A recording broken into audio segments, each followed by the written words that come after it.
Investors are keeping a careful eye on headlines surrounding the global financial sector. Joining us with perspective on this fast-evolving situation is Michael Craig, Head of Asset Allocation at TD Asset Management. Michael, always great to have you with us. Pleasure to be here, Greg. So let's start with the broad strokes. A lot has happened in just a short period of time. What is going on with the financial sector? How do you approach this market? Well, there's a few cross currents. Last week it was the U.S. regionals. Today it's Credit Suisse. Look, we're about a period of very tight financial conditions. Historically, this is not unsurprising. You do start to see firms start to falter with those, and that's what we're seeing today. And as a result, the markets are behaving accordingly with bonds rallying and stocks selling off.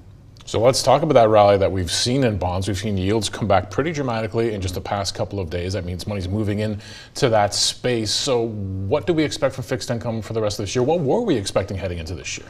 We've been, for some time now, been buying fixed income. It's a bit of a fool's errand to try and time it perfectly, so we just continue to add. And so that's worked out well. The bond market, the short end of the bond market, the 2-year rate is almost trading like a penny stock right now, to be totally frank. It's always a bit of a loaded term when you use historic moves, but these are historic moves in terms of how much the short end of the curve is moving. Even out to 10 and 30s are really running right now. So the bond market's telling you that there's stress, and it really sets up for challenging policy decisions for central banks as they still are dealing with inflation, but now they are having to deal with financial stability as well. So that's kind of what's happening. In terms of our positioning, look, the market's kind of come to where our thinking was. Sometimes the best course of action is to do nothing. And right now, I think we're pretty happy with our positioning, and we'll look to just to manage it as we go through whatever we're going through in terms of this slowdown/recession. You did mention the fact that things have changed pretty quickly in just the past couple of days. Big shifts when it comes to flows into bonds, and then you got policymakers, monetary policymakers, having to make sense of it all. The Fed's going to have to make some sort of proclamation on all this in a week's time. I mean, what do they need? They got a lot on their plate right now. What do they need to be thinking about? Yeah, I mean, this is very fluid, and a lot can happen. Just like a lot's happened last fortnight, a lot can happen over the next week. The way I would kind of cut it is that I would expect them to still hike another quarter point. I think the terminal rate has been moved down now, and I think that might be it. The other two kind of course of action, there's actually some banks out there calling for a cut, if you can believe it, and some calling for no action. I think that if they were to go and do nothing or even cut, that would send a message to the market that they're panicking. I actually think that would be probably almost counterproductive, but who am I to say? So we get another hike, but it really is now, we're kind of at the end of the beginning, to be frank.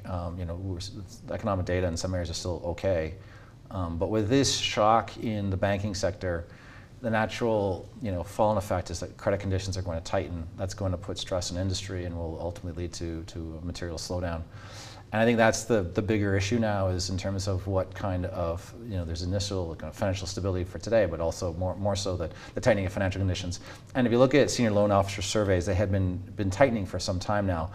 This recent move, in particular the regionals in the U.S., is going to just lead to that even be more tight, and hence much more challenging conditions for corporates to operate in.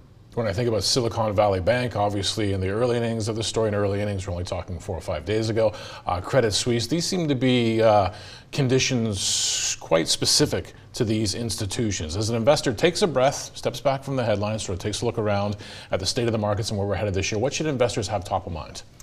Yeah, a few things. First, we've been very clear that as you go into these types of periods, you want to upgrade the quality of your investments. I would argue that firms that are struggling right now would not classify as high quality institution relative to peers.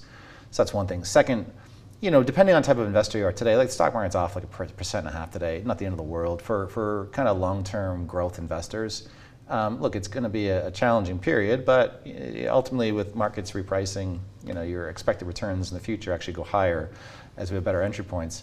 And for conservative investors, I would expect our conservative investors, look, market's moving around a lot today. If you actually look at the returns at the end of the day will be probably somewhere between 0 to positive, because the offset in fixed income is more than compensated for the sell-off in equity.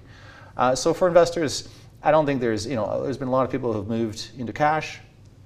There's at 5% rates, and so where they were earning, not the craziest thing in the world to do.